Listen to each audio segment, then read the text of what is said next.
To use EBT on Uber Eats, start by checking if the program is available in your area, as it is currently being tested in select locations. If it is available, make sure you have an active EBT card and an Uber Eats account. First, open the Uber Eats app and tap on the profile icon. Then tap on Wallet and add your EBT card as a payment method.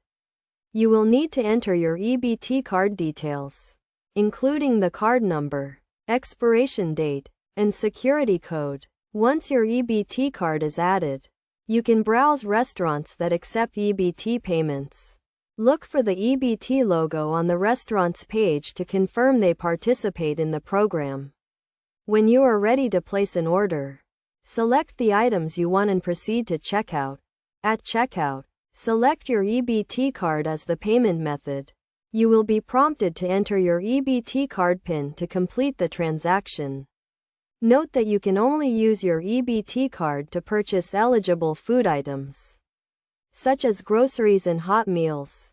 You cannot use EBT to pay for delivery fees, service fees, or tips. It is also important to keep track of your EBT balance to ensure you have sufficient funds to complete your order. You can check your balance by contacting your local EBT customer service or by using a balance inquiry machine at a participating retailer.